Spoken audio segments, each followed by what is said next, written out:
blue skies. Hey guys, it's the middle of winter here, but I wanted to come outside because we finally have blue skies today, and we haven't been getting a lot of that here in Ottawa. And I wanted to take you guys through what my 2025 plans are for the garden season. And I thought it would be way more fun to walk around the garden and talk about it versus me sitting in my office and kind of just talking it through with you. I figured it would be way better for me to give you a little tour of the garden and discuss what the plans are, because we have quite a bit of work that we want to do this season. And we're usually the most productive in April and May because we're just so excited about the weather getting nicer. And so I just wanted to take you on a tour of everything that we're going to do here. And then we have a lot of work that we want to do at the allotment. And I am going to hopefully take a drive over to the allotment to show you guys the plans for 2025 there as well. Okay, so I got my mitts on and my hat on. And we have some giant piles of snow that I'm going to try and not step on. And yesterday we live on the back of a hydro line. And so we had the hydro people come yesterday and they chopped about 7 feet off of the tree back here. And it looks so goofy. I think it's so funny, but you gotta do what you gotta do. Okay, so I am just going to make sure I don't drop you guys. So the first thing that I want to talk about is that we originally had built this outdoor sink here. And when we lived in Burlington, I had the perfect place for the sink because I wanted to be able to wash my vegetables back here. Oh, it's too cold. But we ended up using the sink inside. And so now we have this leftover piece of wood here. And so we're actually going to dismantle this and use it for other projects that I'll show you shortly. And then I think from there, we maybe will move the rain barrel back forward again. We built this stand for this, but I really want to reinforce it because when this 1,000-liter tote is full, it's like the weight of a vehicle. And I'm not sure that we ever really built this platform to be able to park a car on it weight-wise. And so I think it's really important that we reinforce it and rebuild it. And it keeps on sinking because in 2023, if you were on my Instagram, you saw that we dug up our whole backyard and waterproofed the basement. And so the ground has been sinking a lot. And so there's this piece of wood that exists right here. And that was just to hold some extra soil in place. So I'm hoping to be able to take that away this season and be able to make sure that it doesn't move and doesn't keep sinking from the weight of the rain barrel. So this whole corner here, we really need to reassess. And I've thought about building a lean-to greenhouse behind the rain barrel there, because as you can see, it's getting some beautiful afternoon sun, and it would be like a really good place for me to be able to harden off my seedlings in the springtime, because the sun is obviously right in front of me. And with the being up against the house means that it would stay even warmer because it's taking on the heat from the side of the house. So this corner here right now looks like a junk pile, but by the end of the 2025 season, it should be cleaned up where we've got the rain barrel organized and hopefully a lean-to greenhouse that we'll build from scratch, and I can take you along with that. Okay, so the next thing that's close by is our shed here. And the shed isn't really part of the garden, but we have siding that matches this one here. So we need to side the shed. And then the more garden related item is that I have 2 rain barrels on the side of the shed here. And so we need to put a downspout on them. So that way any rain that comes off the shed can go straight into the rain barrels there. And so that is what we need to do. We need to finish off the outside of the shed. So that way we can get a downspout on there to work on filling up those rain barrels. And then the next thing here, try and spin you slow so nobody gets sick, is that you can see that I have my 3 gardens here. So I've got my sprout box, which I am going to need to dig up a little bit, so that way where it's sinking in on the sides here, I can try and lift it back up. They think that the tension rod is being pushed down by branches, so I'm going to dig that up and see if that's what's happening there. And then I've got my 2 other gardens that are here, and I'm actually going to dismantle one of these gardens, and I will show you why. So this is the garden that Cullen grew last year for his first garden. And we had built this before we built the shed, but now you can see that the garden lines up pretty well perfectly with the doors of the shed. And so if I back up a little bit more, it's actually just in a really irritating location. And then not only that, but the clothesline runs right above the garden bed. And so I have to strategically hang my laundry so that way when the garden's in its full growth, it's not hitting the clothesline right above it. But then also it's so difficult to get our lawnmower out of the shed here. And so we are going to be taking up this garden. So we are going to dismantle it and rebuild it. Colin really wants to take out this second garden here, but I don't think I want to. So for sure, the small one is going to come out. And so let me show you. It's hard to see with the sun. So that one's going to go, this one's going to stay, and then my sprout box is going to stay too. So if we cross, so now I'm looking at the garden right there, and we're going to cross the deck over to here. So this is the next part here, which is the other side of my yard. And so what I've realized is that I don't really come over to this side of the yard very often for a mix of reasons. Over there is raspberries, and so they're perennial, so they don't need a lot of work with the comfrey. And then where I have these 2 cold frames, they had strawberries in them, which are also a perennial, so it just like, it was never really that necessary for me to check on them. And then I have this little garden here, and then we just moved these here in the spring of 2024. And I really just don't like it at all. So what the plan is that we are going to dismantle the garden that is in front of the shed, and then we're going to move it over here. And we're going to undo the 2 small gardens here with the cold frame, undo this garden here, and then again we'll probably move those 2 metal raised beds again. I'm not sure, I talked about this in another video, I'm not sure if I'm going to keep them or not, or bring them to the allotment, just because they're so small, they're kind of awkward to plan on where to put them. And so the only thing that's going to stay is the L-shaped raspberry bed and the comfrey one, although maybe we'll incorporate the comfrey in here too. But we're going to dismantle all of them, and I think we're going to build like a giant C-shaped garden or something that's like more enclosed, because I really love the idea of stepping into a garden and being surrounded by it.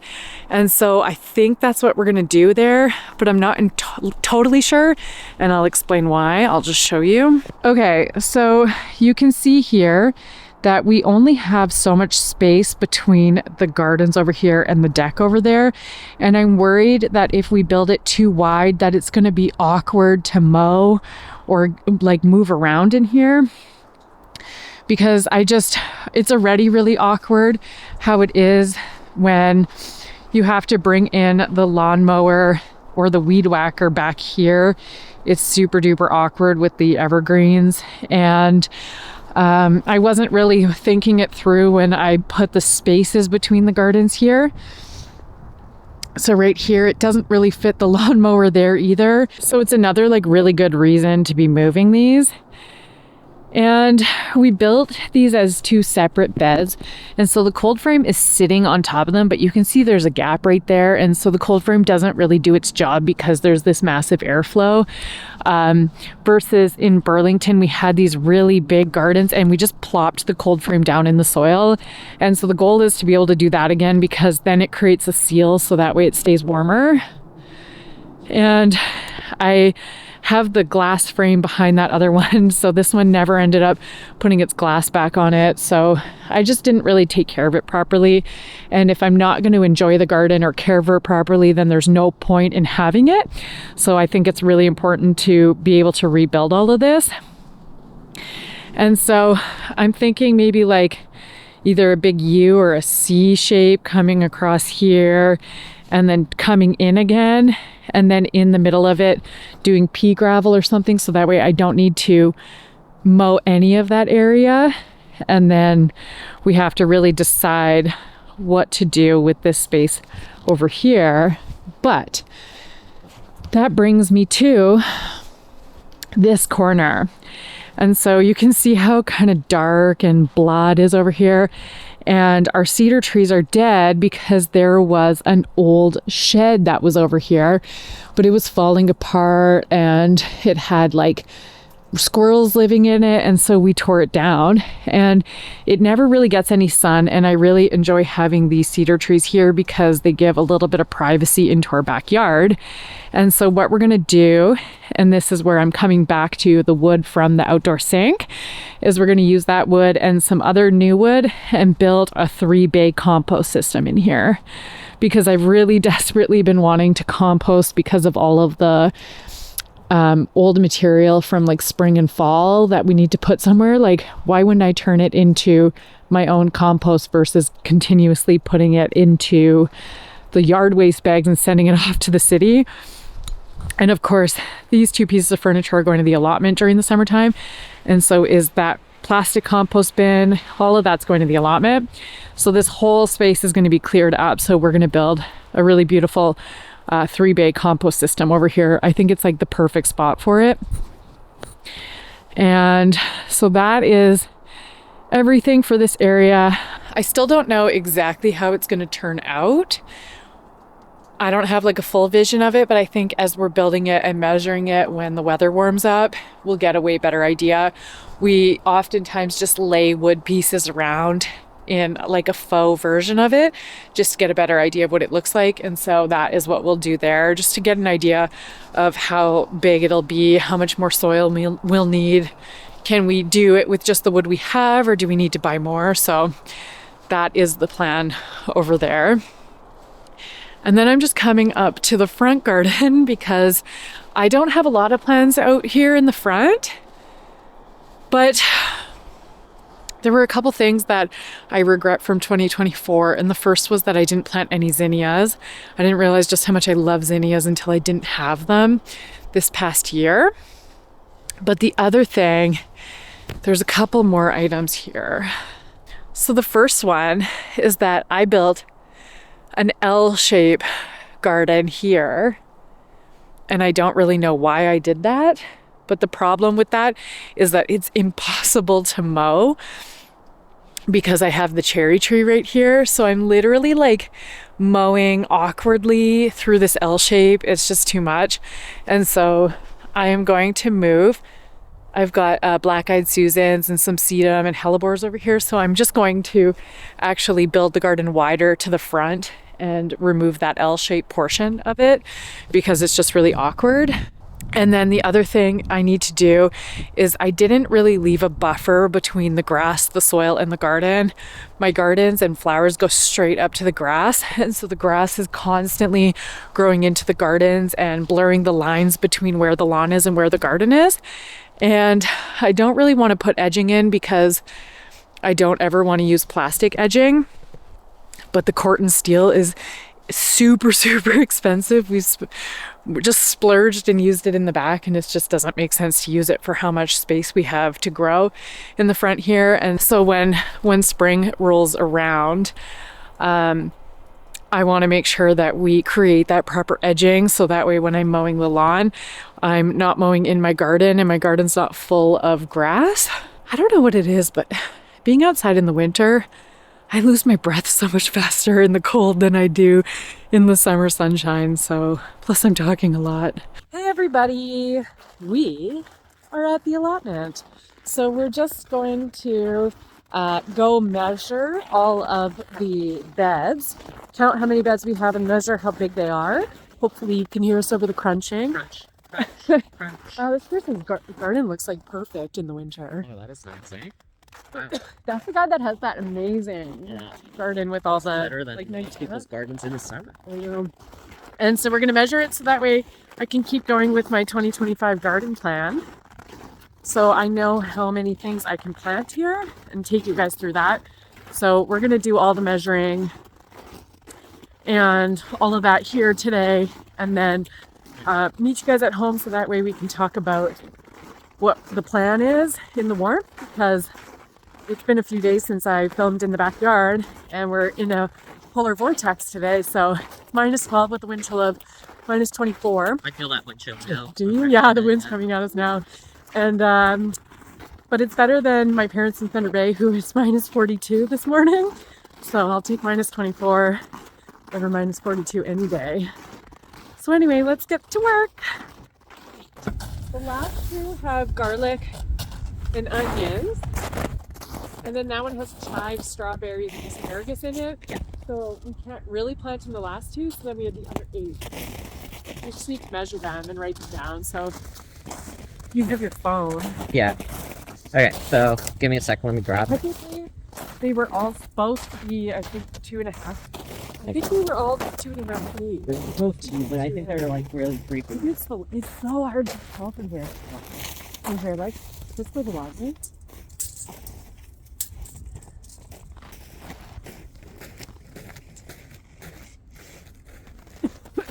A little bit more than this. If I can have a little bit more. Yeah. Okay, right there. We're looking at like 14.5 feet. Okay. That's more than I thought. Is it the same? Yeah. I think they're all about 14.5. Yeah, they look about right. Yeah. It's going to be even faster than we thought. Yeah. We did a good job of keeping them in order. It's so weird. The mounds look so big. These inner gloves are not warm enough for this temperature.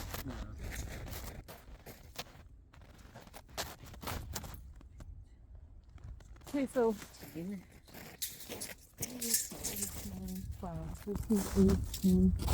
21, 24. So 240 square feet. It's a 20? Supposed to be a 20 by something? 25 by 50. It's definitely not 25. It's 22 last we measured, I thought. Yeah, it's like 20. Well, I mean, I kind of So excluding the garlic, asparagus, and onion section, that's 240 square feet, which is how much we had in Burlington. Really? Same thing? Cool. So Which is interesting because if it's 20 by 50 feet, but if it's 20 by 50 feet, that's 1,000 square feet. So we have 750 square feet of pathways. Yeah. Do you want to choose all of this? Like in Burlington, we only had like half of this, and it was packed. Because we had 4 beds. I think, well, like looking at it in the winter time. There's a lot of pathways. Yeah, like where this ends to where that ends. Yeah, like the wheelbarrow. Like I think we need to go up further. Yeah. Because like really, I think we should measure the wheelbarrow and just make sure that it's wheelbarrow thickness only. Yeah. There's a chance that it's actually further this way, to be honest. I think it might got too fast. There's all the way here, so there's a chance that it just slopes away. This is a really, really wide walkway. Yeah. Shall we? Yeah. Very close. All right, guys, that's it. We're done. Heading back. The air is so dry. Go skating on the canal now. We've only been skating for like 2 kilometers. And we're so tired because the ice quality is terrible. It was 1 degree yesterday, so that doesn't look like they flooded it. After everybody dug through the ice yesterday on a Saturday where you can bet it was so busy. So we're trying hard just to stay alive. This ice is actually better than what we see, and it's really hard to see all the divots, but it's like hiking a rugged mountain.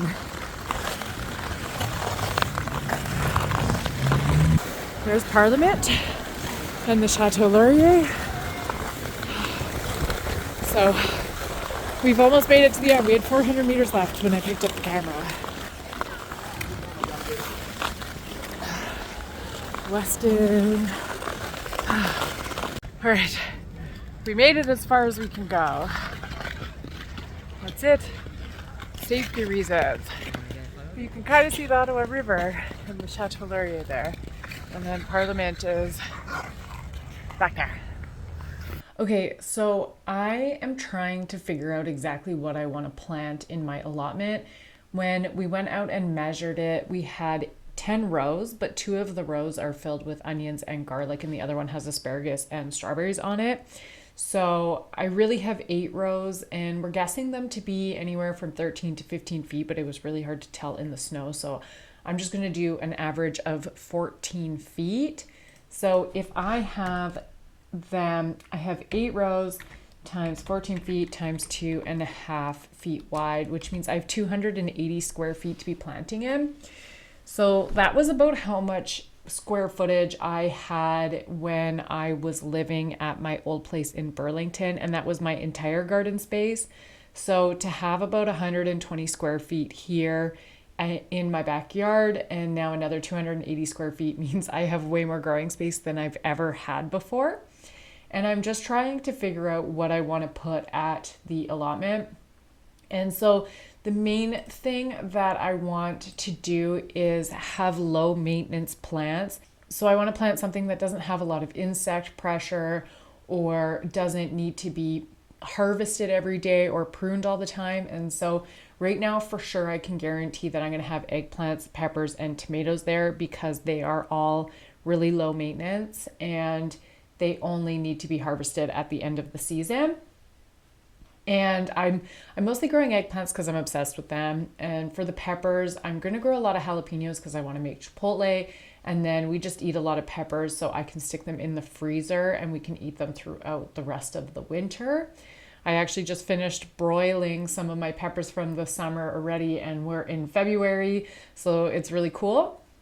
And then for the tomatoes, I want to be able to make tomato sauce and sun-dried tomatoes that'll last us through the winter. So I'm hoping that 15 plants is enough because we only eat pasta or tomato sauce maybe once a month or twice a month. So we don't really need a lot of jars, maybe just 12 of them. So this is my list that I've come up with so far. So eggplants, peppers, tomatoes, artichoke, Brussels sprouts. I have delicata squash, butternut squash, pumpkin, corn, watermelon, broad beans, and then I put in 2 flowers here just because I think it would be nice to see flowers at the allotment.